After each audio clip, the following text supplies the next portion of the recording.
దైవమనే జాడను వెతుకుతూ వెతుకుతూ పోతుందిరా. దేహమనే ఓడ దైవమనే జాడను వెతుకుతూ వెతుకుతూ పోతుందిరా. మనసు అనే వెలుగులో మనము అనే బలముతో, మనసు అనే వెలుగులో మనము అనే బలముతో అందరినీ కలుసుకుని అతనెవరో తెలుసుకుని దేహమనే ఓడ దైవమనే జాడను వెతుకుతూ వెతుకుతూ పోతుందిరా పోతుందిరా.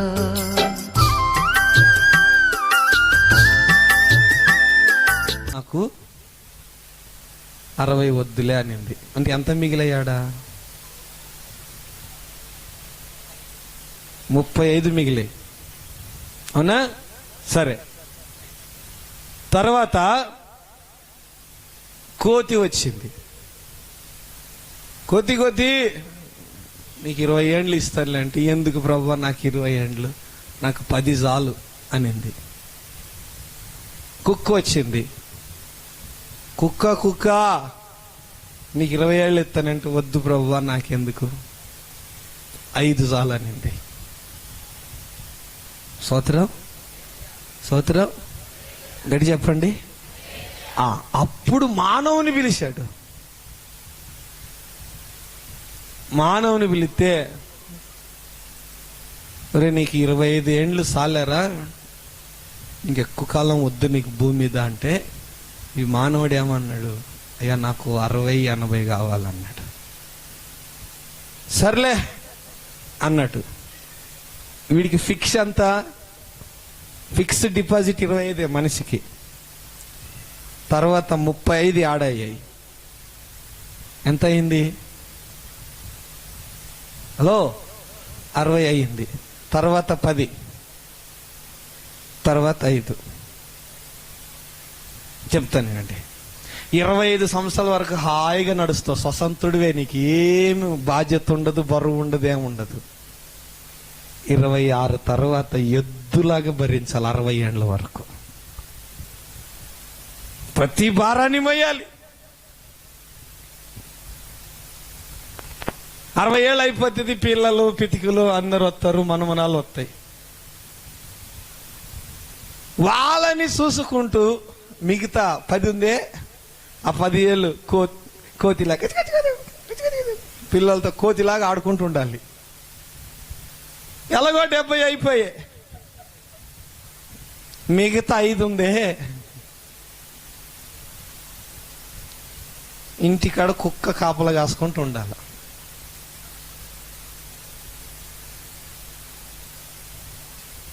ఇప్పుడు స్వాతంత్రం చెప్పండి, చెప్పరు. ఎందుకంటే చెప్పే బాధ కాదు కదా. అందుకే ప్రభు మాట చాలా జాగ్రత్తగా వినాలని చెప్పేది. ఇప్పుడు ఎంత కావాలి? ఆశ ఏంటి నీకు? ఆశకు అద్దు లేదయ్యా, ఆశకు అవధి లేదయ్యా, ఆశ మితిమీరిందయ్యా అనుకున్నాం కదా.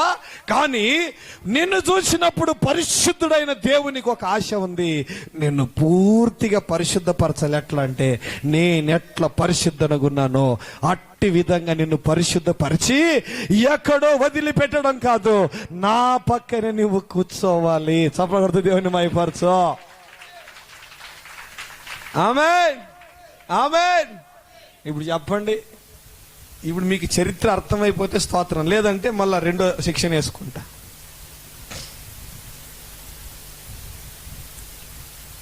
అయినా ఏం చేస్తున్నాడు మళ్ళా? వీడు ఆశబోతిగాడు, గోషి అంతా ఖరాబు చేసుకున్నాడు, వద్దులే వీడి బాధ అని చెప్పేసి అయినా ప్రేమ చూపిస్తున్నాడు. ఇప్పట్లో గోషలు కనపట్లేదులే. మన పితరుల దినాలన్నీ ఏమి గోషలే. ఇంటోళ్ళు చెప్పారంట, ఒరే నాన్న నీకు అసలే అనారోగ్యం ఉందిరా, ఎక్కువ తినొద్దు అని. ఇని సత్తేగా ఋషి ఉంది, కంటికి బాగుందని చెప్పేసి ఫుల్గా తిన్నాడు. తిని లేచి వస్తుంటే గోషి అంతా ఖరాబ్ చేసుకున్నాడు. ప్రభు మనల్ని ఎంతగా పరిశుద్ధపరుస్తున్నా మనకున్న అజ్ఞాన దశలో ఆశలు ఉండడం వల్ల ఆ ఆశల ద్వారా మనలో ఉన్న పాప నైజాన్ని బయటికి ఎక్కేస్తున్నాం. మనలో ఉన్న పాప నైజాన్ని, దోషాన్ని, శాపముని, లోపల దాచబడిన వాటన్నిటినీ ఆ ముసలోడు ఎట్లా గోష ఖరాబు చేసుకున్నాడో, ప్రభు రక్తముతో కడుక్కున్నప్పటికీ లోపల ఉన్న ఆశలను ఖరాబు చేసేసుకుంటున్నాం. అవి చూస్తే కోపమే, అసహ్యమే, అవమానమే. అయినా ప్రభు చేతులు చాచి దగ్గర పిలిచి మరలా పరిశుద్ధునిగా చేస్తున్నాడు, మరలా పరిశుద్ధునిగా చేస్తున్నాడు. అందుకే నా పాపములను లెక్క చేస్తే నేను ఒక్క క్షణం కూడా నీ దగ్గర ఉండలేనయ్యా. నీ పరిశుద్ధతలో నాకు పాలు పంపు ఉండదు. అయినా నువ్వు పరిశుద్ధతలో మహనీయుడవు.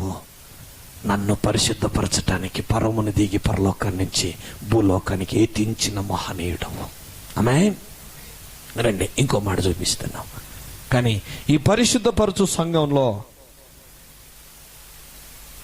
లేవికాండం 23వ అధ్యాయం 2వ వచనం చూడండి. గబగబ లేవికాండం 23వ అధ్యాయం 2వ వచనం ఏమని?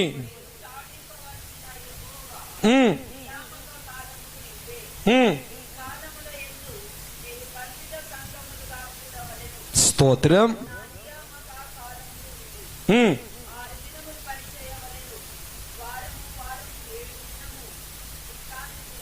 స్తోత్రం. చప్పలు కొడుతూ దేవుని గట్టిగా మహిమపరచు. ఆమేన్. 6 దినములు పనిచేయి, 7వ దినము విశ్రాంతి దినము, నియామక దినము, పరిశుద్ధ దినం. 7వ వచనం, మొదటి దినమున మీరు పరిశుద్ధ సంఘముగా కూడవలెను. ఏ పనియు 7 దినములు మీరు యెహోవాకు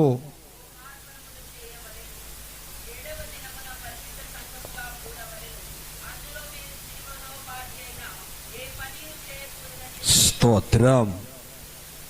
హల్లెలూయా. తలపైకి ఎత్తండి. ఇప్పుడు అంటే విశ్రాంతి దినాన్న ప్రభు ఎంతగా పరిశుద్ధపరిచాడో నిర్గమకాండంలోనే చెప్పేస్తున్నాడు. 20వ అధ్యాయం చూడండి ఒకసారి. నిర్గమకాండం 20వ అధ్యాయం 9, 10. 6 దినములు నీవు కష్టపడి నీ పని అంతయు చేయవలెను. 7వ దినమున నీ దేవుడైన యెహోవాకు విశ్రాంతి దినము. దానిలో నీవైనను, నీ కుమారుడైనను, నీ కుమార్తెను, నీ దాసుడైనను, నీ దాసి అయినను, నీ పశువైనను, నీ ఇండ్లలోనున్న పరదేశి అయినను ఏ పని చేయకూడదు. 6 దినములలో యెహోవా ఆకాశమును, భూమిని, సముద్రమును, వాటిలో సమస్తమును సృజించి 7వ దినమున విశ్రమించెను. అందుచేత యెహోవా విశ్రాంతి దినమున ఆశీర్వదించి దాన్ని పరిశుద్ధపరచెను. దేవునికి స్తోత్రం కలుగును గాక. విశ్రాంతి దినానికి, పరిశుద్ధ దినానికి, పరిశుద్ధ సంఘమునకు ప్రభు నియమించిన నియమ నిబంధనలు చాలా ఉన్నాయి. ఏ పని చేయొద్దు అంటాడు దేవుడు కాబట్టి అంటాడు. మేము మనుషులం కాబట్టి చేయకపోతే అట్ట. ఏ తెలివితేటలు ఇవి? చావు తెలివితేటలు. మనం చస్తాం, ఇంకొకరిని చంపేస్తాం. అందుకే ఒక మాట చూపించిన, మీరు చేస్తారంటే చూపిస్తాను, లేకుండా చూపించను. చేస్తారా? హలో చెప్పండి, చేస్తారా చేయరా? చేయకపోతే వద్దులే, ఎందుకండి. అది చెయ్యవలసింది, దేవుడు చెప్పాడు కాబట్టి తప్పకుండా చెయ్యాలి దాన్ని. చెప్పండి, చేస్తారా?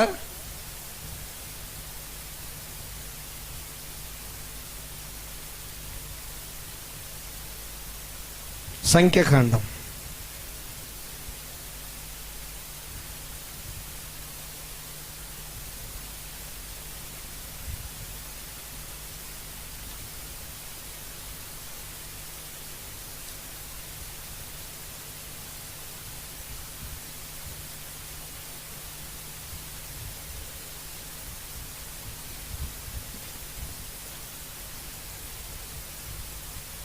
32.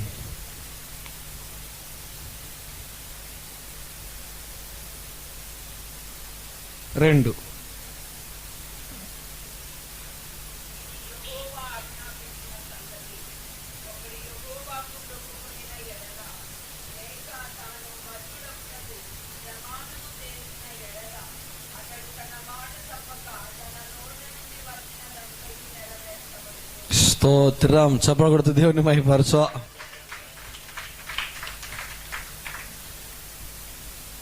చేస్తారా ఇప్పుడు? అన్నారుగా చేస్తామని. చెప్పారు లేదా ఇప్పుడే?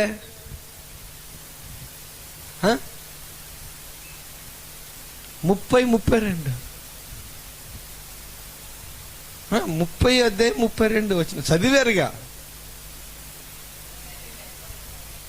32 30వ అధ్యాయము 2వ వచనం. 32 స్పష్టంగా చెప్పాలి. అందుకే అని అడిగాను కదా, మీరు చేస్తారా చెయ్యరా అన్న తర్వాతనే చెప్పింది. చేస్తారా? మళ్ళీ చెప్పాడుగా, మొక్కుబడి చేసుకో, ఆదివారం ఏ పని చెయ్యనయ్యా అని. విశ్రాంతి దినాన్ని పరిశుద్ధంగా ఉంటానయ్యా. ఆయన ఆశీర్వదించాడు, ఆయన పరిశుద్ధపరిచాడు దానిని. మనము పరిశుద్ధతను అపరిశుద్ధ చేస్తున్నాం. ఆశీర్వదించబడిన దినాన్ని లెక్క చేయట్లేదు. అందుకే మనకు ఆశీర్వాదాలు లేవు. ఆశీర్వాదాలు కావాలని మనం పరిగెడుతున్నాం. ఆశీర్వాదాలు లేవురా. రే, నీకు ఆల్రెడీ చెప్పేశాను రా అని ప్రభు అంటున్నాడు. నా విశ్రాంతి దినాన్ని ఏం చేయొద్దు అయ్యా. కోత కాలం అయ్యా, కోత వచ్చిందయ్యా. గింజ చచ్చిపోతుందా, రాలిపోతుందా ఆ రోజు? ఒక రోజు కొయ్యకపోతే కూలీలు దొరకరా?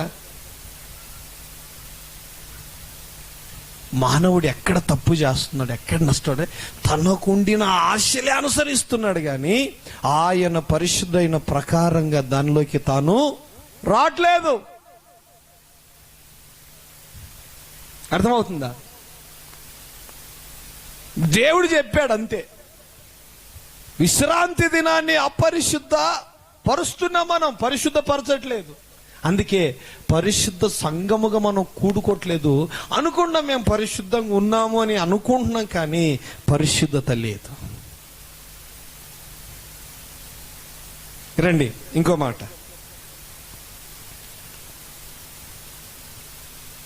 ఒక వ్యక్తి ఏ విధంగా పరిశుద్ధపరచబడతాడు? నెహెమ్యా గ్రంథం 8వ అధ్యాయం 18వ వచనం ఒకరు, 9వ అధ్యాయం 1 నుంచి 3 వచనాలు ఒకరు, 10వ అధ్యాయం 27, 28 వచనాలు చదవండి.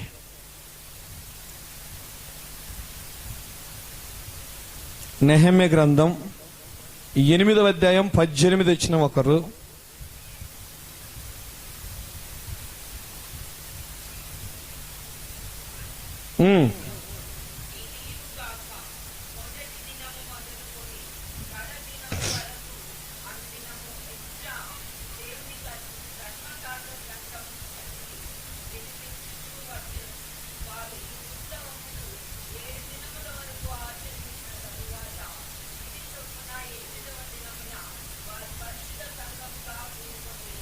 తొమ్మిది 1 నుంచి 3.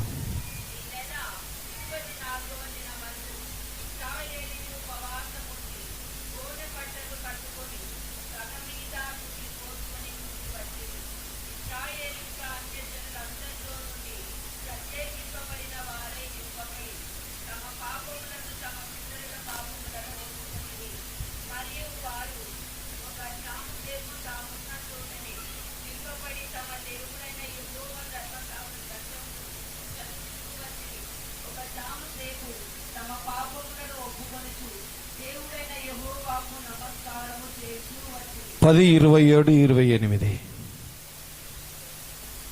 అయితే జనులలో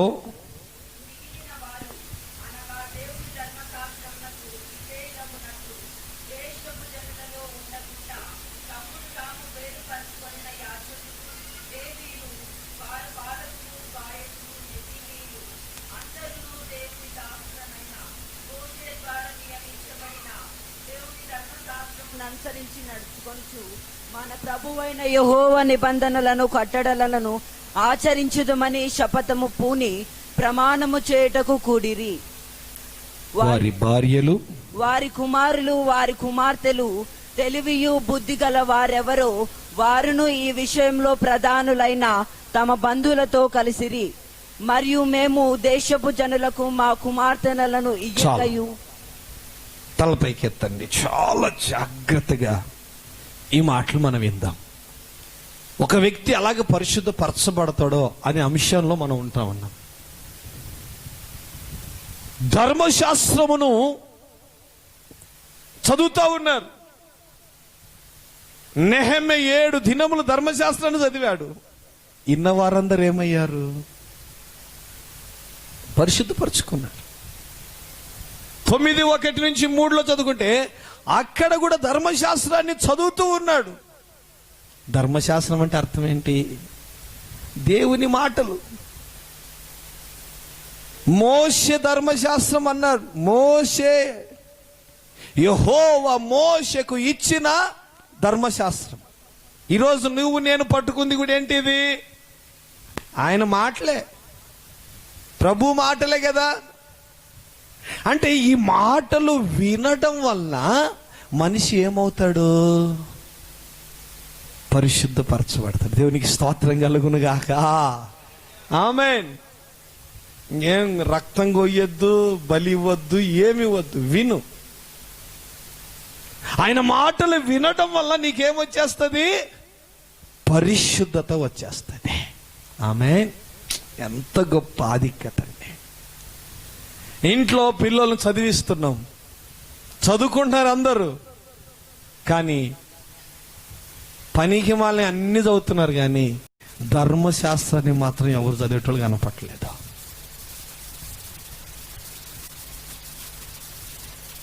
మన పిల్లలే ఏ ఒక్కరైనా బైబిల్ స్పష్టంగా చదవగలరా?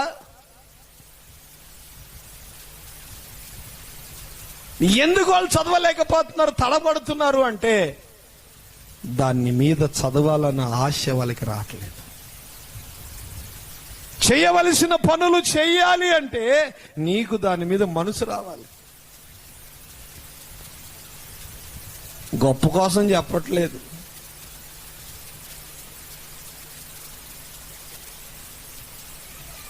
నాకు తెలుగు రానప్పుడు నత్తి ఉండేది. ఆ నత్తితనం నుంచి పూర్తిగా విడుదల వచ్చింది. ఎట్లా అంటే దేవుని మాటలు ఎక్కువగా చదవటం వల్ల గట్టిగా చదివేవారిని. ఊరు బయటికి పోయేది. ఊరు బయట ఎవరు ఉంటారు? ఎవరు ఉండరు. ఒక చెట్టు చూసుకుండేది, చెట్టు కింద కూర్చొని గట్టిగా చదివేవాడిని. ఎంత గట్టిగా నేనైతే దేవుని వాక్యం చదవడం ప్రారంభించానో అప్పుడు నాలో ఉన్న నత్తితనం ఎటుపోయిందో నాకు తెలుసు. దేవునికి స్తోత్రం కలుగును గాక. పోయిందాన్ని తెలుసుకోవటం కూడా నాకు ఇష్టం లేదు. అంటే ఆయన మాటలో శక్తి ఉంది అనే మాట విన్నాను, ఈ మాటలు చదవటం ప్రారంభించాను. ఇంకో మాట చెప్పాలంటే కన్నడ మీడియం చదువుకొని తెలుగులకి తెలుగు బోధిస్తున్నా. చదివింది ఏ మీడియం? కన్నడ మీడియం. కానీ ఆంధ్రలో తెలుగులకి తెలుగు బోధిస్తున్నా. ఎంత కృప దేవుడు ఇచ్చాడు. అసలు ఎక్కడ కూడా లోపాలు ఎత్తకలేని విధంగా పరిశుద్ధాత్మ దేవుడు మాట్లాడుతున్నాడు తెలుగు. హల్లెలూయా. ఇంకా నేను గ్రామర్లు ఏం నేర్చుకోలే. ఆయన ప్రభు అన్నీ బోధిస్తున్నాడు. తాత్పర్యాలు, పర్యాయ పదాలు, ప్రతిదాన్ని అడిగినప్పుడు ఆ మాటలో ఉన్న సత్యాన్ని మనం ఇంకా బయటపడలేకపోతున్నాం. కానీ ప్రభు ఏం చేస్తా? అందుకే మనకున్న బలహీనత పోవాలంటే మొట్టమొదటిగా ఏం చేయాలి? దేవుని మాటలు వినాలి, ధర్మశాస్త్రం వినాలండి. అసలు నెహెమ్యా కాలంలో అలాగే చేశారు. చేయటం వల్ల ప్రజలు ఎంత ఉత్తేజింపబడ్డారు, ప్రజలు ఎంతగా పరిగణలోకి వచ్చారు.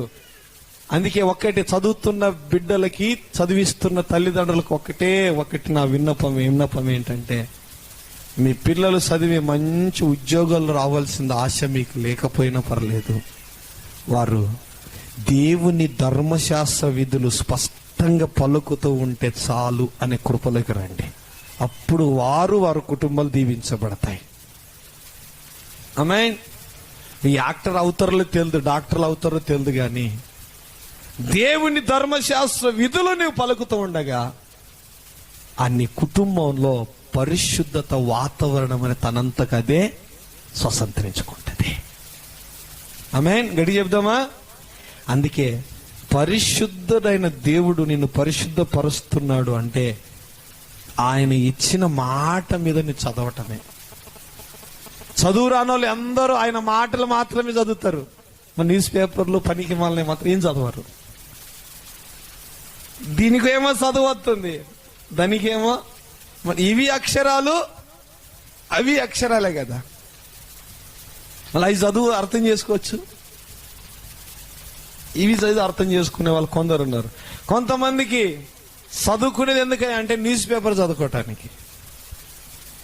నేను అందుకే న్యూస్ పేపర్ గురించి ఎప్పుడు చెప్తా ఉంటాను. Past is waste paper, today is news paper, tomorrow is question paper.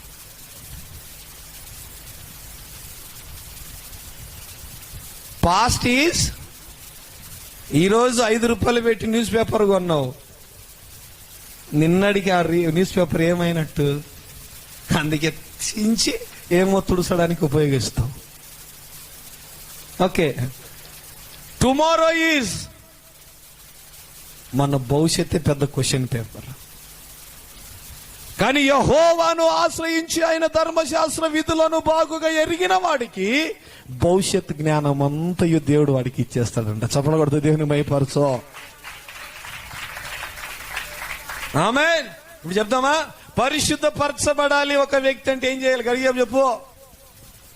అజ్ఞాన దశలో ఆశలు వదిలేయాలి, విధేయులు అవ్వాలి. అజ్ఞాన దశలో ఆశలు వదిలేయాలి. మూడోదిగా ధర్మశాస్త్రాన్ని బాగుగా ఏం చేయాలి?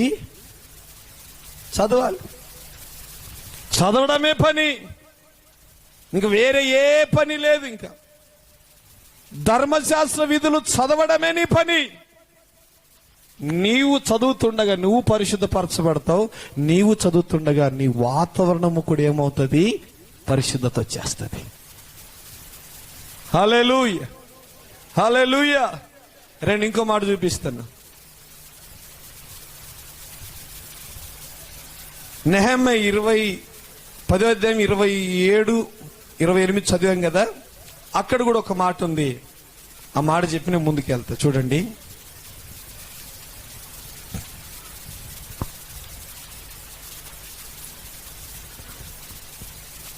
దేవుని ధర్మశాస్త్రమునకు విధేయులగునట్లు దేశపు జనులలో ఉండకుండా తమ్మును తాము వేరుపరుచుకొని యాజకులు, లేవీలు, ద్వారపాలకులు, గాయకులు, నితినీయులు అందరూ దేవుని దాసుడైన మోషే ద్వారా నియమించబడిన దేవుని ధర్మశాస్త్రం అనుసరించి నడుచుకొనుచు మన ప్రభు అయిన యెహోవా నిబంధనలను, కట్టడలను ఆచరించుదామని శపథము పూని ప్రమాణము చేయుటకు కూడిరే. దేవునికి స్తోత్రం కలుగునుగాక. ప్రజలలో ఉన్నట్టుగా మేము ఉండం.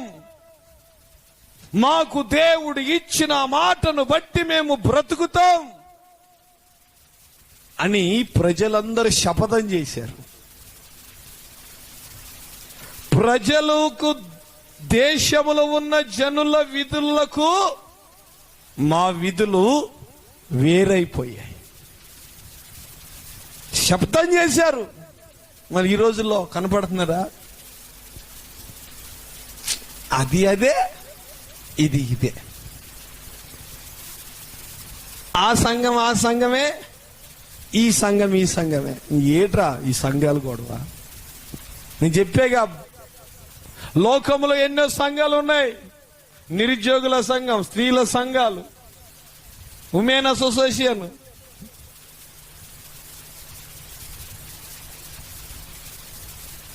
ప్రైవేట్ వర్కర్స్ యూనియన్, మజ్దూర్ యూనియన్లు, ఎంప్లాయీ యూనియన్ సంఘాలు, ఈ సంఘాలు కొట్లాడుకొని వచ్చినట్లుగా పరిశుద్ధపరచబడుకొని పరిశుద్ధ సంఘముగా నిలబడి పరిశుద్ధులైన ప్రభు ఎదుట కూర్చోవలసిన ఈ సంఘం కూడా ఏమైపోతుంది, లోకంలో ఉన్న వాటితో పాటు ఇది కూడా కొట్టుకొని వస్తుంది. ఏ సంఘానికి కాపరి ఎవరో? పరిశుద్ధాత్మ దేవుడే. సంఘం ఎవరిది? ప్రభు అయిన యేసుక్రీస్తు. సంఘ పెద్ద ఎవరు? తండ్రి అయిన దేవుడు. అంతేనే కదా? అంతే.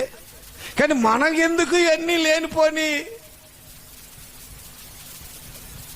శ్రేష్టమైన బోధ, ప్రభు యొద్దకు చేర్చగలిగిన బోధ ప్రభు మాట్లాడదు. అందుకే మోషే వలన మనకు అనుగ్రహింపబడిన యెహోవా ధర్మశాస్త్రం.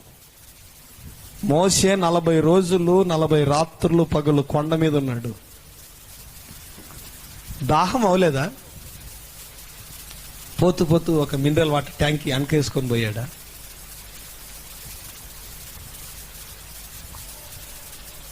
లేకపోతే ఆడ నుంచి తేవటానికి ఎవరైనా ఉన్నారా? మన యెహోషువ పోయాడు అనుకున్నా. యెహోషువ ఆడున్నాడు, కొండ కింద ఉన్నాడు.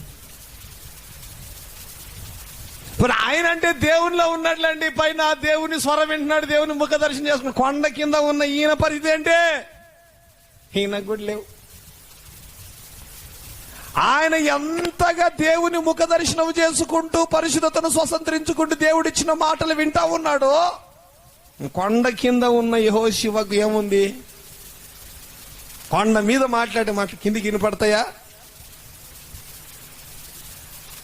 ఆ ఇద్దరి చరిత్ర ఎప్పుడు ఆలోచన చేసినా అది నాకు పెద్ద ప్రశ్నార్థకంగానే ఆగిపోతుంది. కానీ అందుకే మైండ్లో రాసుకుంటా. అడిగిపోయిన తర్వాత ప్రభు అయిన యేసు దగ్గర అడగదామని అనుకున్నా.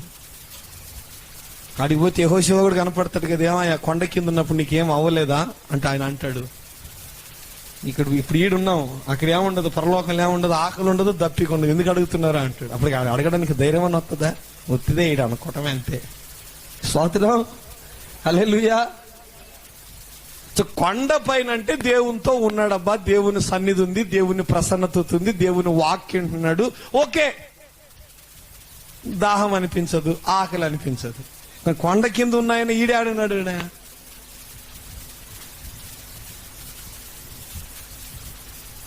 కనపడదా? కనపడిందా యెహోషువకి? అయినా యెహోషువ కూడా 40 దినములు ఉన్నాడు. ఎట్లాగా మారాడు? సహవాసం ఎంత అద్భుతం చేసింది మోషేనంటే, ముఖము మహిమలాగా మారిపోయింది. చర్చికి ఎందుకు వస్తున్నాం? చర్చికి అని గట్టి గట్టిగా చెప్పండి. పదం స్పీడ్ చెప్పండి.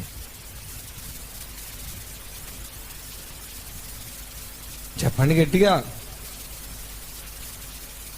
లాస్ట్కి వచ్చిన జవాబు ఏంటి తెలుసా? సచ్చేకి. చర్చికి అంటే వచ్చిన జవాబు ఏంటి లాస్ట్కి? చర్చికి చర్చికి చర్చికి చర్చికి చర్చికి చర్చికి చర్చికి చర్చికి చర్చికి చర్చికి వచ్చిందా లేదా? మళ్ళీ సత్యగిడికి వస్తున్నావు. చచ్చిపోతున్నావా లేకుంటే ఇంకేమన్నా మిగిల్చుకొని పోతున్నావా? స్తోత్రం, గడి చెప్పు. సత్యకి వచ్చిన తర్వాత ఏమైపోవాలి? ఓ ఇంట్లో 2 భార్య భర్తలు పద్దా కొట్లాడుకునే వాళ్ళంట. కొట్లాడుకుంటే పక్కన చెరువు ఉండేదంట. భార్య అవన్నీ నన్ను ఏమని అన్నామంటే చూడు, అదిగో నేను సవడానికి పోతున్నాను, దుంకెత్తాను దుంకెత్తాను దుంకెత్తాను దుంకెత్తాను దుంకెత్తానని కాసేపు మళ్ళీ మనసు మార్చుకొని వచ్చేసేదంట. 1 సారి 2 సార్లు 3 సార్లు అయితే, నువ్వు పోతాను సత్తాను అంటే నువ్వు రావట్లేదు అని భర్త గద్దించాడంట. నువ్వు సావలే, నీ వల్ల కాదు, సచ్చేటానికి కూడా ధైర్యం కావాలి తెలుసా నీకు అన్నాడంట. నీకు ఆ ధైర్యం లేదు కాబట్టి 3 సార్లు చెరువు గట్ట చూపించి మళ్ళీ చూసి బయటకు వచ్చిన. ఒకరోజు ఇలాగే కొట్లాట ముదురైపోయి భర్త నేను చచ్చిపోతానని చెప్పేసి బయటికి పోయాడు. ఈమె అనుకుంది నేను ఎట్లా పోయి నాకు భయం అయిందో, భయం చూసి వచ్చేసాను కదా, ఈయన కూడా ఇట్లా వస్తాడులే అనుకుంది. ఇటు కూర్చొని బా అనింది. పోయి మనోడు బుడుక్కును మునిగాడు, అంతే పోయాడు.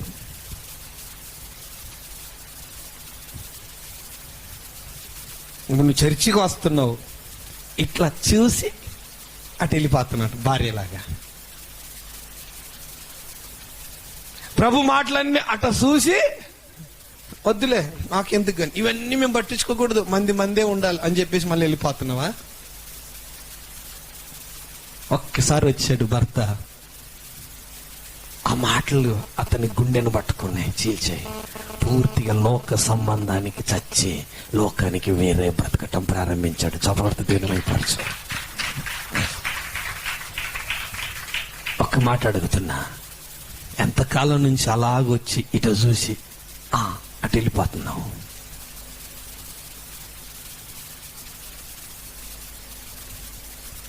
వచ్చి చూసి వెళ్ళేవారు ఎక్కువైపోయారా, చచ్చిపోదామని దుంకే వాళ్ళు ఎక్కువైపోయారు ఈ రోజుల్లో, భయంకరమైనటువంటి దినాల్లో. ఎవరు కావాలి అసలు? పరిశుద్ధపరచబడడానికి ఎవరు కావాలి? నీళ్ళు మీద పోసుకుంటేనే కొంచెం ఉన్న మురికి ముట్టంతా పోద్ది. నీళ్ళ కడికి వచ్చి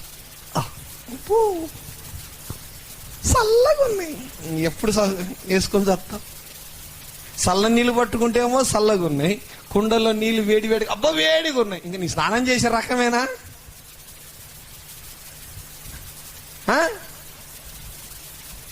చల్లగా ఉన్నాయి అంటావు, ఇటు పట్టుకుంటేమో చల్లగా ఉన్నాయి అంటావు, ఇటు పట్టుకుంటేమో వేడి ఉన్నాయి అంటావు. ఇంక వేడి వద్దు, చల్లా వద్దు, ఇంక నువ్వు ఎట్ట స్నానం చేసేది? మళ్ళీ ఏమో బద్దకు స్నానాన్ని పోతానంటావు, నీళ్లు పెట్టుకుంటేమో చెయ్యవు. ఈరోజు క్రైస్తవుల పరిస్థితి అయిపోయింది. చెప్తున్నందుకు బాధగా ఉంది, ఈ మాట చెప్తున్నందుకు చాలా బాధగా ఉంది. మందిరానికి వెళ్తున్నావు, ప్రార్థనలకి వెళ్తున్నావు, దేవుడే కావాలనుకొని వస్తున్నావు, కానీ దేవుడు ఏదన్నా ఒక్క మాట చెప్పాడు అనుకో, నాకు గదిలే వీడికి అనుకుంటావు, ఇది నాకు కాదులే అని చెప్పేసి పక్కకి వెళ్తున్నావు. అంటే అలా ఇంకొంతమంది అయితే దగ్గరే ఉందయ్యా ఈ చర్చికి వెళ్ళాను, వెళ్ళు ఎక్కడికన్నా పో సావడానికి, యాడికి వెళ్ళినా సావు. ఫస్ట్ భూమిలో మొలక విత్తుతాం, భూమిలో పడేయడమే రైతుకు తెలుసు. ఆ మొలకను విత్తబడిన విత్తనము చచ్చితేనే మరల నూతనమైన గింజగది ఫలిస్తుంది. సోదరం, అది ఫలించకపోతే రైతు చూసి మొత్తం చెడిపేస్తాడు. రైతు ఏమైనా మొలికెత్తాడా? రైతు ఏమైనా మొలికెత్తడానికి సహకారం చేశాడా? చర్చికి వస్తున్నావు, సహవాసం చేస్తున్నావు, దేవుని సహవాసానికి దూరం అవుతున్నావు. అందుకే నీకు ముఖ కలవలు మారవు, మాట తీరు మారదు, తలంపులు మారవు, పద్ధతులు మారవు. ఎందుకు మారట్లేదంటే సావటానికి నీవు ఇష్టపడట్లేదు కాబట్టి. గింజలాగా ఉంటే ఎవ్వడికి ఉపయోగపడదు. ఒక్క గోధుమ గింజలతో పాటు కలవాలి. కొన్ని గింజలు కలిస్తేనే అది రోట్లోకి వస్తాయి. ఒకే గింజ దంచుకుంటూ కూర్చుంటాడు ఎవడైనా? అర కేజో పావు కేజో గింజలు తీసుకొని దంచితే అదేమవుతుంది? పిండి అవుద్ది. ఆ పిండి అప్పుడేమవుద్ది? రొట్టె అవుద్ది. ఇది ఏమొద్దు, నాకు పిండి వద్దు, రొట్టె వద్దు, గింజలాగే ఉండాలి అనుకుంటే నువ్వు సహవాసంలో ఉన్నట్ట? పరిశుద్ధపరచుకోవడానికి ఆశ కలిగి పరిశుద్ధ సంఘముతో ప్రభుని యేసు పక్కన కూర్చోటానికి అర్హత కలిగినట్ట? కాదు కదా బిడ్డలారా. రెండు చేతులు జోడించి చెప్తున్నా మీకు, యెహోవా ధర్మశాస్త్రం అలక్ష్యం చెయ్యొద్దు. యెహోవా ధర్మశాస్త్రాన్ని అలక్ష్యం చేయొద్దు. మనం విన్నాం, దాతాను, అబిరాము, కోరాహు యెహోవా ధర్మశాస్త్రాన్ని ఏం చేశారు? అలక్ష్యం చేశారు, ఆయన సన్నిధిని అలక్ష్యం చేశారు. అలా చేయటం వల్ల వారు ఉన్న గుడారము ఉన్న చోట భూమి నేర విడిచి చీలితే వారి గుడారాలు, వారి తర్వాత పిల్లలు అందరేమయ్యారు? అందరికి వచ్చినటువంటి మరణం వీళ్ళకి వస్తే ఏందా? అందరికి ప్రయోజనం ఏముంది? అందరు చచ్చిన తర్వాత ఎవడైనా పాతేస్తాడు. కానీ యెహోవా వీరికి ఎలాంటి తీర్పు ఇస్తాడు అని చెప్పేసి మోసే చూడండి మీరు, అంటే నేర విడిచింది. అందరూ బతికుండగానే వారి ఉనికి లేకుండా అయిపోయింది. దేవునికి స్తోత్రం చెబుదాం. అందుకే నువ్వు దేవునికి అప్పగించుకుంటే ప్రభు నిన్ను పరిశుద్ధపరుస్తాడు. ఆయన మాట వింటే చాలు, విధేయుడు అవుతే చాలు, నువ్వు పరిశుద్ధ అయిపోతావు. రెండోదిగా, విన్న నీవు నీ పద్ధతులు క్రియలు మార్చుకుంటే పరిశుద్ధుడు అవుతావు. ఆయన మాటలు ఎక్కువగా నువ్వు చదవటం వల్ల ఏమవుతావు? పరిశుద్ధ. ఎందుకు తెలుసా? ఆయన మాటలంట మన ఎముకల్లో బలాన్ని ఇస్తాయి. దేనికి స్తోత్రం చెప్పు, గట్టిగా చెప్పు. ఈరోజు ఎముకల్లో బలం ఉన్న వాళ్ళందరూ దేవునికి స్తోత్రం చెప్పండి. అందరికి నడుము నొప్పులే, అందరికి నొప్పులే. ఎందుకు తెలుసా? ఈ నొప్పులన్నీ దేవుని మాట నువ్వు సరిగినంటే ఎందుకుండే అయ్యనకే. ఇటు కూర్చుంటున్నావు, ఇన్నట్టు గంగిరెద్దులాగా ఊపుతావు. ఊపినప్పుడు గజ్జెల సౌండ్ రావాల్సిందే గాని మెడ మాత్రం కదలదు. అందుకే ఆయన వాక్యం వల్ల నీ ఎముకల్లో బలం వస్తుందంట. ఎముకల్లో బలం ఉంటే నొప్పులు ఎందుకు ఉంటాయి? నొప్పులన్నీ పోతాయి. ఇంకొంతమంది మంచి స్టోరీ అల్లుతారు. ఏంటి ఎముకల నొప్పి ఎందుకు, నడుము నొప్పి ఎందుకు వచ్చిందంటే స్టోరీ అల్లుతారు. అవును, దేవుని మాట ఎముకల్లో బలం ఇస్తుందని చెప్పాడు కదా. ఆ మాట గుర్తు చేసుకుంటే బలం రాదా? ఈ శివరి నుంచి ఈ శివరి భూమి ఆకాశాన్ని జానతో కొలవగలిగిన దేవుడు మన దగ్గర ఉన్నాడా? దేవుని మాట పక్కన పోతుంది, డాక్టర్ చెప్పిన మాటే నీకు గుర్తుంటది. అమ్మ ఎక్కువ బరువు ఎత్తద్దు, నడుము నొప్పి వస్తుంది.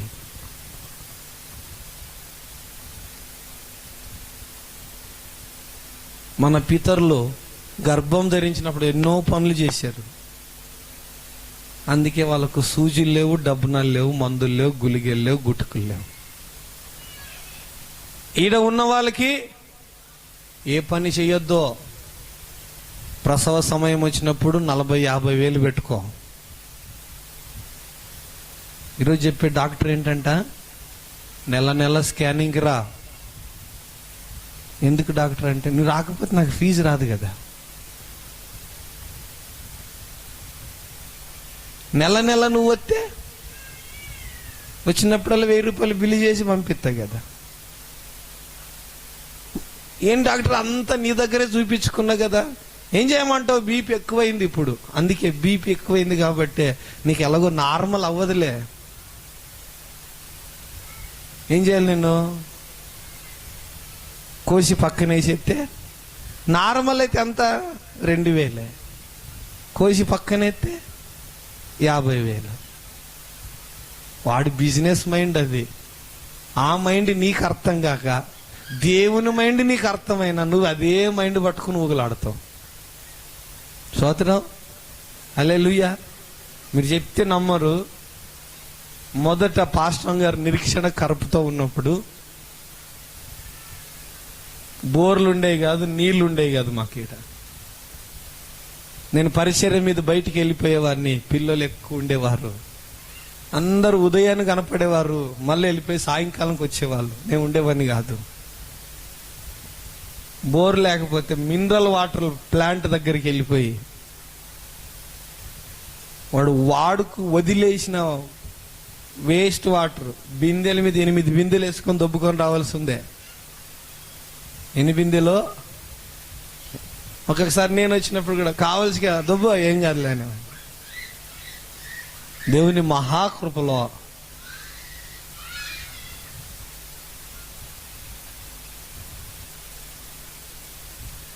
దేవుడు గొప్ప కృప ఇచ్చాడు.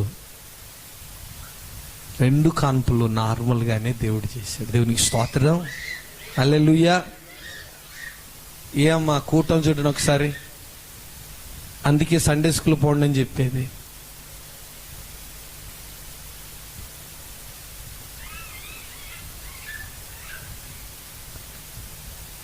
ఆమేన్. చాలా జాగ్రత్తగా వినాలి మాటలు. ఈ మాటలు వినకే చాలా మందికి బాధ.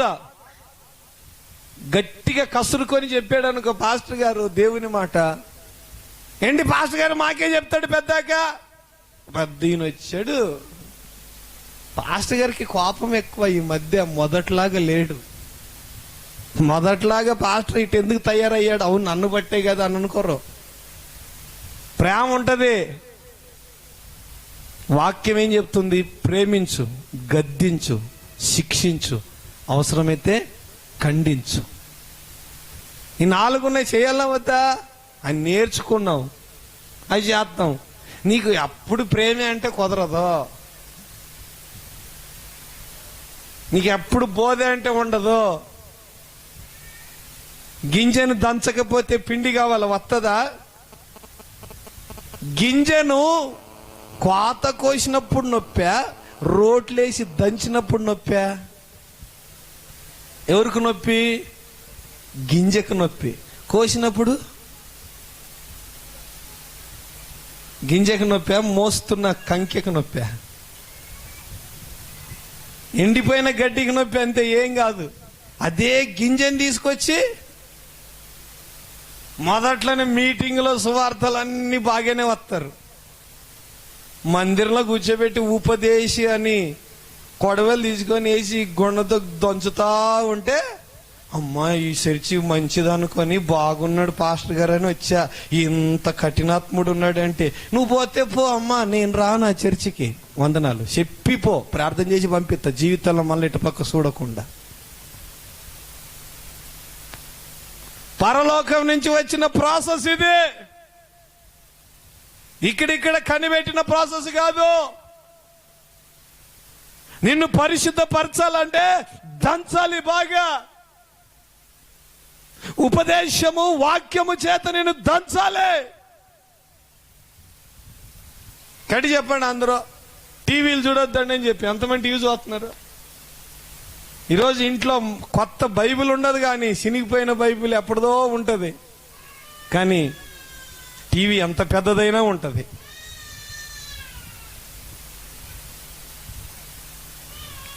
ఎట్లుంటది పరిస్థితి? ఏది విలువ? దేనికి విలువ చెప్తా ఒకసారి. దేవుని మాటలకు నీవు విలువిస్తే నీ జీవితంలో అన్ని ఆశీర్వాదకరంగా మారిపోతాయి. మోసే దేవుని మాటకు విలువిచ్చాడు.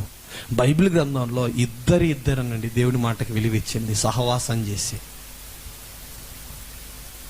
నోహవు జలప్రళయం రాబోతుంది, నీవును నీ కుటుంబానికి ఓడగట్టుకో. 3 అంతస్తులు ఉండాలి, ఇన్ని భాగాలు ఉండాలి. కట్టాడు లేదా నోహవు? కట్టాడు. జలప్రళయం నుంచి నోహ కుటుంబం రక్షింపబడింది. మోసే, నేను వారి మధ్య నివసించినట్లు నాకు ఒక పరిశుద్ధ స్థలం ఏర్పాటు చేసి ప్రత్యక్ష గుడారం నిర్మించు, కొలత ఎట్టుండాలి అన్ని చెప్పాడు లేదా? మోసకుడు కట్టాడు. కొత్త నిబంధనకు వస్తే అతని మాటలు, లోకములో అబద్ధ బోధ ఇప్పటికే విస్తరించి ఉంది. ఈ అబద్ధ బోధ గుండా అపొస్తల బోధ ద్వారా ప్రభును మళ్ళా మీరు కలుసుకుంటారని ప్రభు చెప్పి ఆ మాట శిష్యులకు అప్పగించిపోయాడు. దేవునికి స్తోత్రం చెప్పండి. ఆ మాట కొరకు ఎంతో మంది అపొస్తలు సజీవ యాగంగా తమ ప్రాణాలు బలి చేశారు. దేవుని మాట కొరకు తమ ప్రాణాలు కూడా వారు లెక్క చేయకుండా పోయారు. బిడ్లరా, ఇప్పుడు చెప్తున్నాను, దేవుని మాట విని నీవు ఎంతగా మాటను స్వీకరించావు, దేవుని మాట విని ఎంతగా మాటను ధిక్కరించావు.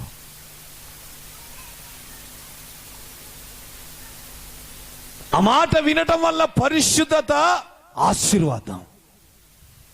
మాట వినకపోవటం వల్ల ప్రభు కోరుకున్న పరిశుద్ధత నీలో నాలో కనపడట్లేదు కదా.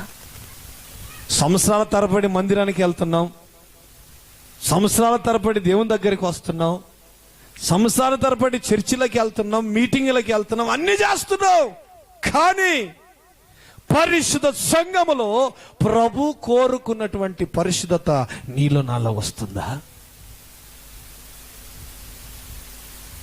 పరిశుద్ధతకి ఎంత దూరం ఉన్నామంటే చాలా దూరస్తులైపోయాం. జాగ్రత్త. దినములో త్వరితముగా పరిగెడుతున్నాయి.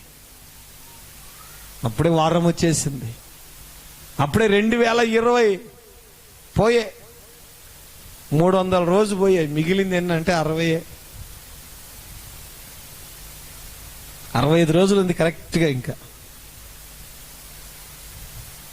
ఈ 65 రోజుల్లో 6 నెలలు డిస్టర్బెన్స్ అయ్యాయి. ఏది చేయలేకపోయి ఈ 65 రోజుల్లో ఎన్ని చేసిన దేవుడికి ఏం చేయగలం చెప్పండి? ఒకవేళ ఈ 60 రోజుల్లో ఇలాగే బ్రతికి బట్ట కడతామన్నటువంటి నమ్మకం ఉందా? రేపు ఏమి జరుగుతుందో మనకు తెలియదుగా. రేపటి వరకు ఎందుకండి, మరో క్షణం ఏమవుతుందో మనకు తెలియదుగా. స్తోత్రం, హల్లెలూయా. మొన్నటి దినాన గడిచిన వారంలో నేను ఒంటరిగా ఉంటే బైక్ కొంచెం చాలా స్లోగా వస్తా. నా ముందు ట్రాక్టర్ వెళ్తా ఉంది, పత్తి లోడ్ వేసుకుంది. వాడు అప్పటికే 3 సార్లు ఇటు అన్ని తిప్పాడు ట్రాలీని. అనుకున్నా వీడికి ముహూర్తం మూడినట్టు ఉంది అనుకుని, ఎందుకన్నా మంచి దగ్గరకు వచ్చినట్టు వచ్చి ఓ ట్యాక్ చేద్దాం అనుకుని మళ్ళీ వెనకలిపోతే గణేకల్ దగ్గర, ఫ్యాక్టరీ దగ్గర. సరే చూద్దాం, ఈడి వాడు పోవట్లేదు, నన్ను పోనివ్వట్లేదు, ఎట్లన్నా చేసి వెనకలు పోదామని చెప్పేసి, సరే నువ్వు బోరా అని చెప్పేసి 40లో ఉన్న బండిని 10కి తీసుకున్నా. సరే అని చెప్పేసి కరువు కాడికి వచ్చా, చూస్తా ఉన్నా, ఇట్లా వచ్చి అట్టబడే. ఇద్దరేమో దుంకిరి, ఇట లేచా. కిందికి ఉండవలసిన సీటు పైకి ఆకాశం వైపు ఎత్తా.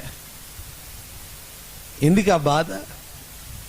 నీ వెనక ఎంతో మంది వస్తుంటారుగా, చిన్నోళ్ళు ఉంటారుగా, చూసుకోనికి రాదా?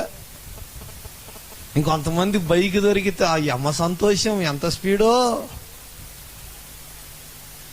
ఎంత స్పీడ్ అంటే అబ్బబ్బబ్బా, స్పీడ్ వివరించలేరు, అంత వెళ్ళిపోతారు. ఎందుకు? ప్రభు నియమించిన క్రమమే నాన్న. ఎల్లో బాగా యమ స్పీడ్ లో పోయి కొట్టుకొని వచ్చిన తర్వాత దేవుడు నాకు అన్యాయం చేశాడు, దేవుడి మీద పడి చస్తావు ఎందుకు? కొట్టు, నీవు కంట్రోల్ చేయగలిగిన పవర్ ఎంత ఉంటే అంత కొట్టు. మీరు చెప్తే నమ్మరు. త్వరగా మీటింగ్కి వెళ్ళాలి, టైం అయిపోయింది. రోడ్డు బాగలేకపోవడం వల్ల ఆల్రెడీ వాళ్ళు కూర్చున్నారని ఫోన్ చేశారు. ఇంకా మేము సిరుగంపలో ఉన్నాం. సాయంకాలం అయింది, వర్షం పడతా ఉంది. 29 కిలోమీటర్లు. మీరు చెప్తే నమ్మరు, 17 నిమిషాల్లో పోయి గమ్యం చేరుకున్నా.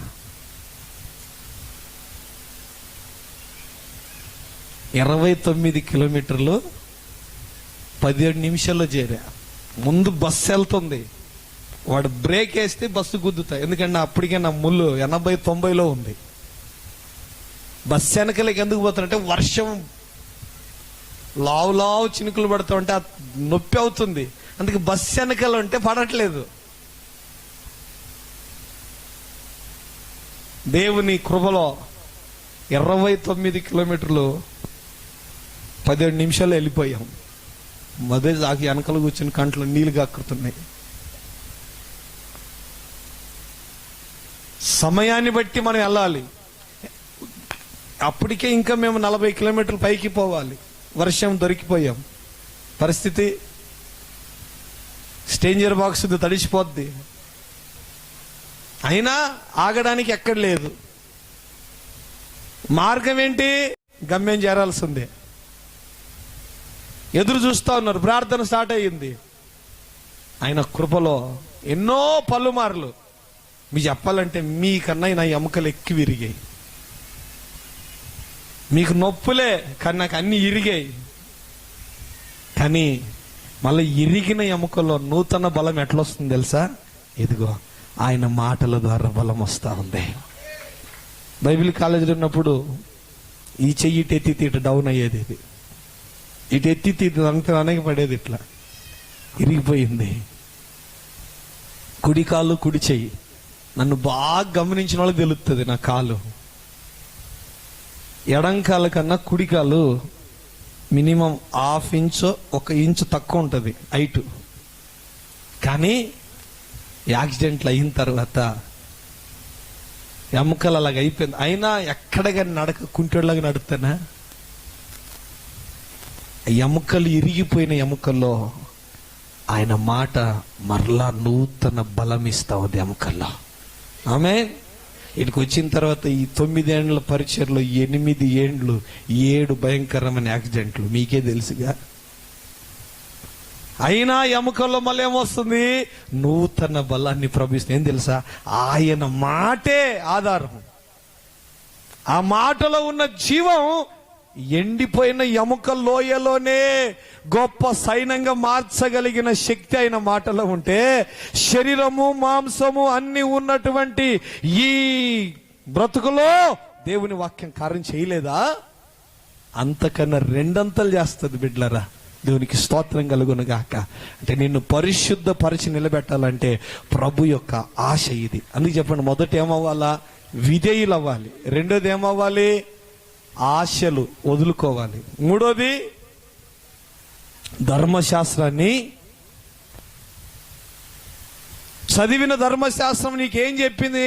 నాలుగోది లోకమునకు జనులకు వేరై బ్రతుకు. అదే చేస్తున్నా. కలవను, ఎవరేమని అనుకో, నాకు సంబంధం లేదు. బంధువులా దేవుడు కావాలనుకుంటే దేవుని కొరకు ప్రత్యేకమైన బ్రతుకు వస్తుంది. ప్రజలు కావాలంటే ఇప్పటికి నేను చెప్పా, పోయిన వారం ఈ వారం కొంతమంది ఎత్తపడతారని చెప్పాగా. పోయిన వారమే చెప్పా, అని ఎత్తపడ్డారు. ఎందుకని? పండుగలు పబ్బాలు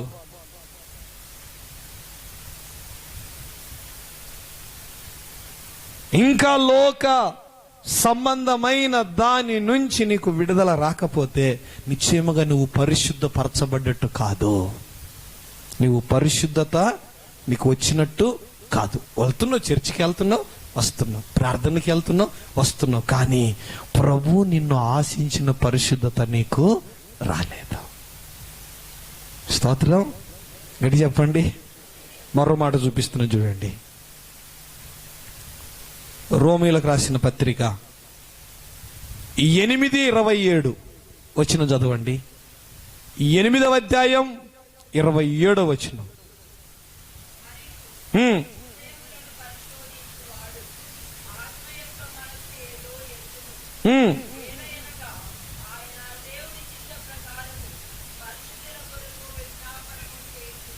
స్తోత్రం. చాలు. 8:28 అందరికీ కంఠపాఠం ఉంటది. కానీ 8:27 ఏమంటున్నాడు? ఆత్మ యొక్క మనుషేదో ఎరుగును ఏలైనగా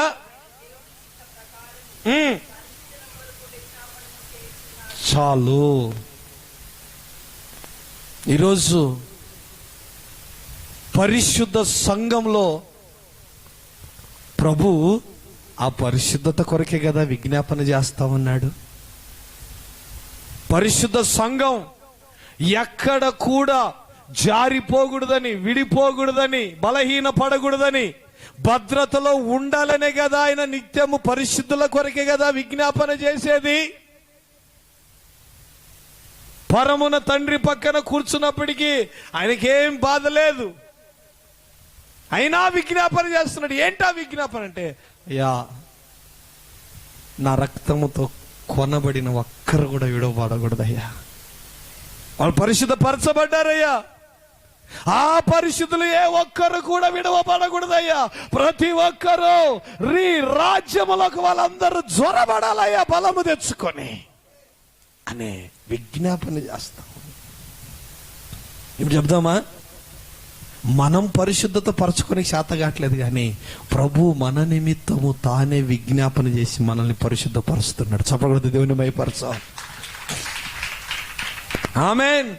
అందుకే పరిశుద్ధ సంఘమునకు ఉన్న గొప్ప విలువేంటే, అందుకే నేను గడిచిన 2 వారాలు పరిశుద్ధ సంఘం అని చెప్పాను, కానీ పరిశుద్ధ సంఘం గురించి నేను మీకు వివరించలేదు. ఇంకా కొన్ని ఉన్నాయి. జ్యేష్ఠుల సంఘం ఉంది. జ్యేష్ఠుల సంఘం గురించి కూడా ధ్యానం చేయాలి. ఎవడు జ్యేష్ఠుడు? ఇప్పుడు సహవాసం, పరిశుద్ధుల సహవాసం కొరకు ప్రభువే ప్రార్థన చేస్తున్నాడా లేదా? రండి, ఇప్పుడు ఇంకో మాట చెప్తాను. ప్రభు మనకు ఈ సహవాసాన్ని ఇచ్చాడు లేదా?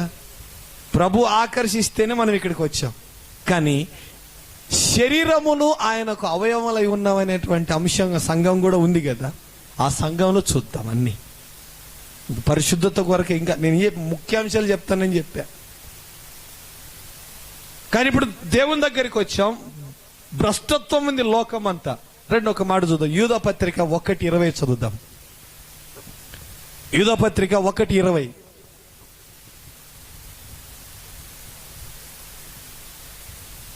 యూదాపత్రిక 1:20. ప్రియులారా, మీరు విశ్వసించు అతి పరిశుద్ధమైన దాని మీద మిమ్మల్ని మీరు కట్టుకొనుచు పరిశుద్ధాత్మలో ప్రార్థన చేయుచు నిత్య జీవార్థమైన మన ప్రభువు యేసుక్రీస్తు కనికరము కొరకు కనిపెట్టుచు దేవుని ప్రేమలో నిలుచున కాచుకొని ఉండుడి.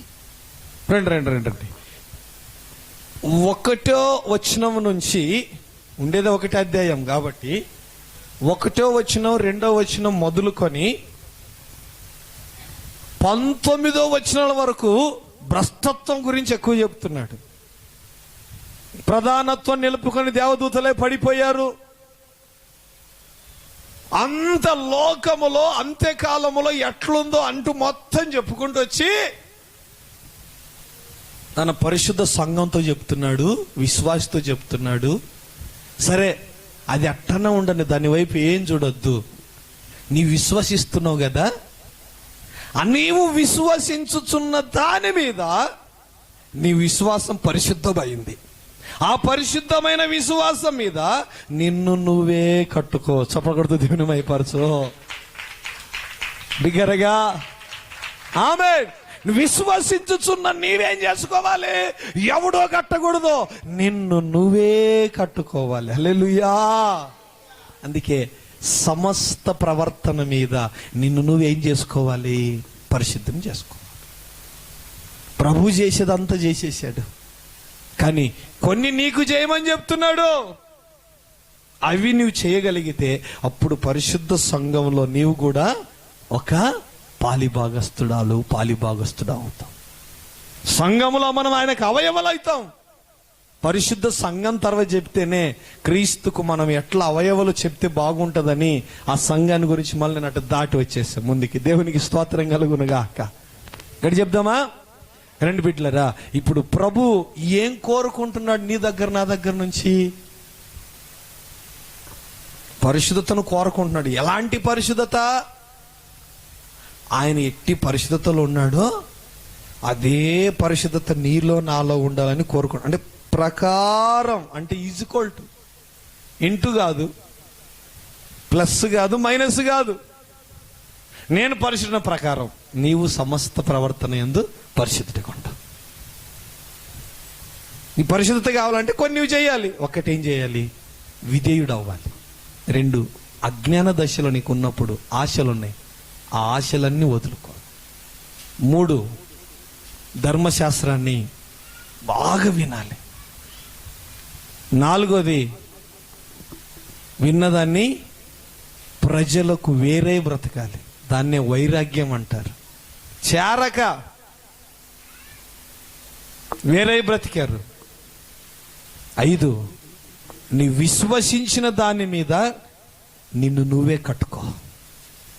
నీకు తెలుసు నీ విశ్వాసం ఎలా ఉందో, నీ బోధ ఏంటో, ప్రభు నిన్ను ఏ సహవాసానికి అప్పగించాడో ఆ సహవాసంలో నిన్ను నువ్వే కట్టుకోవాలి. స్థిరంగా రావాలి. నీలో స్థిరత్వం రావాలి, సంచలత్వం ఉండకూడదు. అందుకే పోయినసారి చూసాం, స్థిరపడిన సంఘం, విశ్వాసములో స్థిరపడిన సంఘం. విశ్వాసంలో స్థిరపడిన సంఘం ఏం చేస్తుంది? బాధ్యత రహితంగా ఉంటుందా? బాధ్యత కలిగి బ్రతుకుతుందా? ఈరోజు మీ అందరి బాధ్యత చెప్పనా? నేను ఈ మాట చెప్తున్నందుకు మీరు బాధపడండి ఏమని అనుకోండి. ఆదివారం పోయిన వాళ్ళు మరలా ఆదివారమే. ఎక్కువగా కూడుకోండి, ఎక్కువగా కలుసుకోండి అని చెప్తే मुझको मालूम नहीं, ये मेरी बात नहीं है, दूसरों का बात बोलो. ప్రభు చెప్పింది చెప్తున్నాం. కలుసుకో, ఎక్కువగా కలుసుకో, ఎక్కువగా కలుసుకో. ఎందుకంటే ఎంత ఎక్కువగా సహవాసం చేయటం వల్ల అంత ఎక్కువగా నీ ముఖము తేజస్సు అవుతుంది, ప్రకాశమానం అవుతుంది. ఆ ముఖము ప్రకాశమానం అవడం వల్ల మేలు నీకా నాకా. అందుకే దేవునితో ఎక్కువగా మనం కలుసుకోవాలి. దేవునికి స్తోత్రం కలుగునుగాక. అందుకే అంత్య దినములో జరగబోయిన సంబత్తులు, అందుకే యూదులో మొత్తం చెప్పేస్తున్నాడు. ప్రధానత్వం నిలుపుకొని దేవదూత పడిపోయాడు. పడిపోయిన వాళ్ళ లిస్ట్ అంతా చెప్పాడు 17 వరకు. అప్పుడు భక్తిహీన సంబంధాలు ఉన్నారని చెప్పేసి 17లో చెప్తున్నాడు. ఆడ చెప్పి మళ్ళీ కిందికి వచ్చి ఏమంటాడు? అపోస్తులు చెప్పారు, యేసుక్రీస్తు చెప్పాడు, అందరు చెప్పారు. ఇప్పుడు నేను మీకు చెప్పేది బాగయ్యను. ఏం చేస్తున్నా అంటే, నీవు ఈ దేని మీద విశ్వసిస్తున్నావో దాని మీద నిన్ను నువ్వే కట్టుకో. స్తోత్రం. ఇప్పుడు ఇల్లు నీకు నువ్వే కట్టుకుంటావా, లేదా బేల్దారు వచ్చి కడతాడంటావా? డబ్బు ఎవరిది? నీ డబ్బు లేకుండా బేల్దారు కట్టమను. ఏమంటాడు? ఏరా బాబు పనికి రాలేదు, యాడ్లయ్యా నువ్వు డబ్బులు యాడొస్తాను అంటాడు. ముఖం మీద చెప్పేస్తాడు. మనకు మోమాటం ఏమో కానీ వాడికి ముఖం మీద చెప్పేస్తాడు. ఇప్పుడు నీ ఇల్లు నిన్ను నువ్వే కట్టుకుంటే నువ్వేం చెయ్యాలి? నిన్ను నువ్వే కట్టుకుంటే నువ్వేం చెయ్యాలి? నీ డబ్బులు నువ్వే ఇవ్వాలి. నీ డబ్బులు నువ్వు ఇస్తేనే ఇల్లు కట్టబడుతుంది, లేకపోతే లేదు కదా. ఇప్పుడు నీ డబ్బులు ఏంటి? ఇప్పుడు వెల చెల్లించాలి, వెల చెల్లించాలి, వెల చెల్లించాలి. ఏం వెల చెల్లించాలి?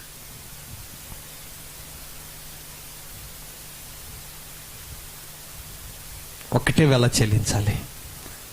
కూర్చో, ధర్మశాస్త్రాన్ని చదవాలి, నీ పాపాలన్నీ నీ ఒప్పుకోవాలి, పరిశుద్ధ గ్రంథం పట్టుకోవాలి. పరిశుద్ధ గ్రంథం నీతో ఏం చెప్తుందో దాన్ని వినాలి. నీవు ఏమై ఉన్నావో ఆ పాపాలన్నీ వచ్చి ప్రభు దగ్గర నీవు ఒప్పుకోవాలి. ఇదే వేళ. మొదటిది విధేయుడవ్వాలి.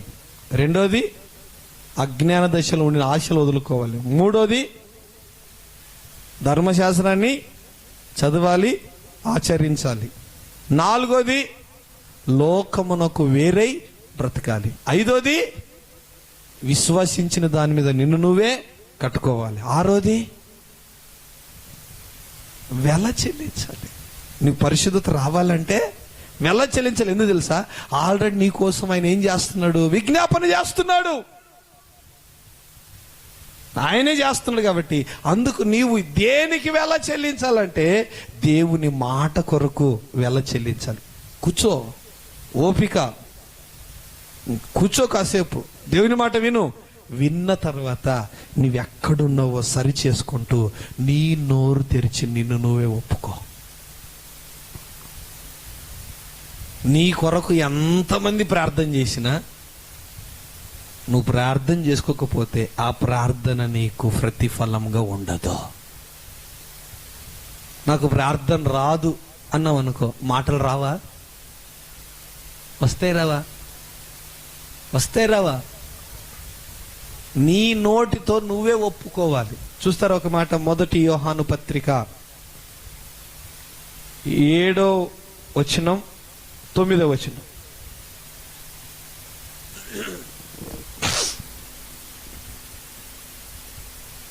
అయితే ఆయన వెలుగులోనున్న ప్రకారము మనము వెలుగులో నడిచిన ఎడల మనం అన్యోన్య సహవాసం గలవారమై యుందుము. అప్పుడు ఆయన కుమారుడైన యేసు రక్తము ప్రతి పాపము నుండి మనలను పవిత్రులుగా చేయును. 9 మన పాపములను మనము ఒప్పుకొనిన ఎడల ఆయన నమ్మదగిన వాడును నీతిమంతుడును గనుక ఆయన మన పాపములను క్షమించి సమస్త దుర్నీతి నుండి మనలను పవిత్రులుగా చేయును. చప్పట్లు కొడుతూ దేవుని మహిమపరచు. ఆమేన్.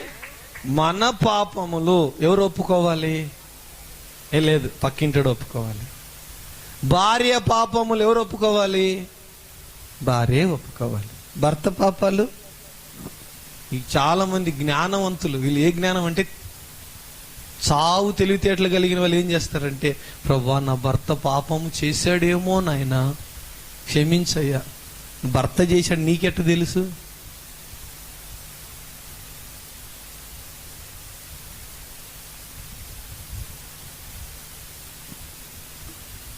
మౌనంగా ఉన్నారేంటి? చెప్పండి. ఆయన బయటికి వెళ్తాడయ్యా, తిరుగుతాడయ్యా, అన్ని చేస్తాడయ్యా, అందుకే ఆయన పాపం చేసాడేమో. నువ్వెట్ట అనుకుంటావు? అసలు నువ్వు చేసింది ఒప్పుకొని చావు ఫస్ట్. నీ పరిస్థితి నీకు అర్థమవుద్ది. అమ్మలారా, భార్యలారా మీరు ధన్యులు, తల్లులారా మీరు వందులు. చాలా జాగ్రత్తగానండి. నీ పాపం నువ్వు సక్రమంగా ఒప్పుకుంటూ నీ కుటుంబం పట్ల నువ్వు కార్చవలసిన కన్నీరు కారిస్తే దేవునికి దూరస్తుడైన నీ కన్నీరు అని తరుముకొని వస్తుంది అని చెప్పి పోయిన వారం చూసాం మనం. తల్లి కార్చిన కన్నీటిలో ఆ ప్రవాహంలో కొట్టుకొచ్చిన వాడు అగస్టిన్ అని చూసాం. ఈరోజు అంతగా వ్యతిరేకుడైపోయాడు. అలాంటి వ్యక్తిని ప్రభు అలాగ తీసుకొని వస్తే మళ్ళీ మీరు చేయవలసిన, మాకు అన్నిటి టైం ఉంటుందండి, సాయంకాలం అయిపోతే సీరియల్కి మాత్రం కరెక్ట్ ఉండాలండి. మీ ఇంట్లో టీవీలన్నీ వేసినాములో పగిలిపోవును గాక, పాతది పోతే కొత్తది వస్తుందయ్యా అని అంటారు. మీరు సామాన్యులు కాదు.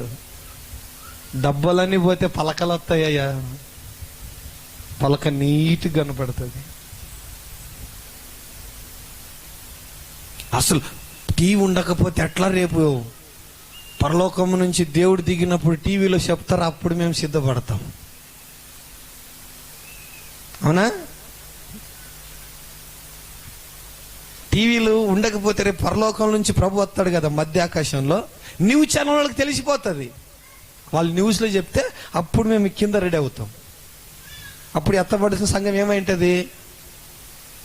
మధ్యాకాశంలో ఉంటుంది. అప్పుడు విడిపడిన సంఘం టీవీ చూసుకుంటుంది అనమాట. టీవీలో చూసే వార్త ఏంటి తెలుసా? కనబడట్లేదు, కనబడట్లేదు, కనబడట్లేదు. యాడికి పోయాడు? కనబడట్లేదు. ఈ వార్త మిగులుతుంది కానీ నీవు మిగలబడితే అందరినీ కనబడట్లేదు, నువ్వు కనపడుతున్నావు ఇప్పుడు. అందుకే ఆ పరిస్థితి రాకుండా చెప్పు, గబగబు చెప్పు. పరిశుద్ధపరచుకోవటానికి నీవు చెయ్యవలసిన పనులేంటి? 1 విధేయులు అవ్వాలి. 2 అజ్ఞానంలో ఉన్న ఆశలు వదులుకోవాలి. 3 ధర్మశాస్త్రాన్ని బాగా చదవాలి, ఆచరించాలి. 4 లోకమునకు జనులకు వేరై బ్రతికాడు. 5 నీవు దేనైతే విశ్వసించావు, ప్రభు దేనికైతే నీకు అప్పగించాడో దాని మీద నిన్ను నువ్వే కట్టుకోవాలి. 6 వెల ఎవరిది? నీకు నువ్వే వెల చెల్లించాలి. ప్రభు ఆల్రెడీ పాపమునకు అమ్మబడిన నిన్ను పరిశుద్ధ సంఘంగా వధువుగా వెల చెల్లించి కొన్నాడు నిన్ను. వెల చెల్లించడం ఏంటి? ధర్మశాస్త్రాన్ని, దేవుని మాట బాగా వినాలి. నీ పాపములన్నీ నువ్వు గుర్తు చేసుకొని నీ పరిస్థితి అంతా నువ్వు నోరు తెరిచి ఒప్పుకోవాలి. అలాగే చేయటం వల్ల నువ్వేమైపోతావు? పరిశుద్ధపరచబడతావు. పరిశుద్ధుడైన దేవుణ్ణి మధ్యాకాశంలో కలుసుకోవటానికి భూమి మీద ఉండగానే నిన్ను నువ్వు సిద్ధపరచుకుంటావు. ఈ మాటలు ప్రభు మన వినికిడిలో దీవించి ఆస్వాదించి బలపరిచి అభివృద్ధి చేసి పరిశుద్ధపరచునుగాక. ఉన్న పాటను అందరూ అలాగే లేచి నిలబడదాం. లేచి నిలబడి కళ్ళు మూసుకొని రెండు చేతులు ఆకాశం ఎత్తుదాం. ఒక్కసారి ప్రభు నీతో మాట్లాడిన ప్రతి మాటను గుర్తు చేసుకో. అడుగుతావు ఒక్కసారి, అడుగుతావు ఒక్కసారి, అయ్యా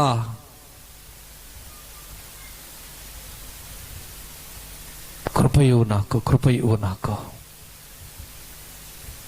ఇంతవరకు చర్చికి వస్తున్నాను వెళ్తున్నాను, మందిరానికి వస్తున్నాను వెళ్తున్నాను, కానీ నా మనసేమో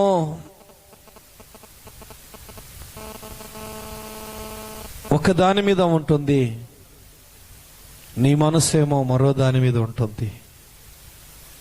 కానీ నేను పరిశుద్ధ సంఘంగా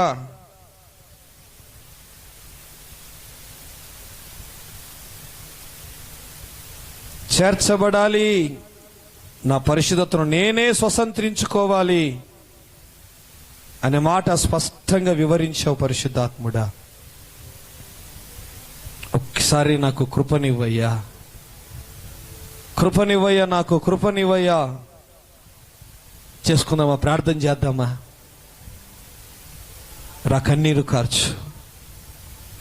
ఎందుకు నీకు పరిశుద్ధత రాలేకపోతుంది? పరిశుద్ధ సంఘముగా ఉండలేకపోతున్నావు, సహవాసంలో ఏగలేకపోతున్నావు.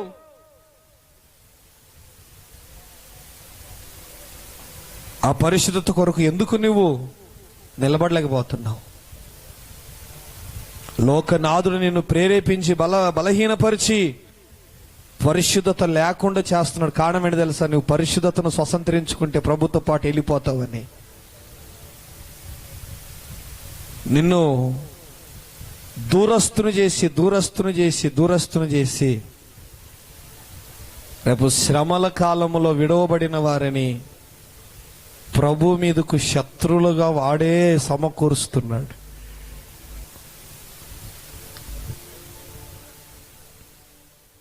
అందుకే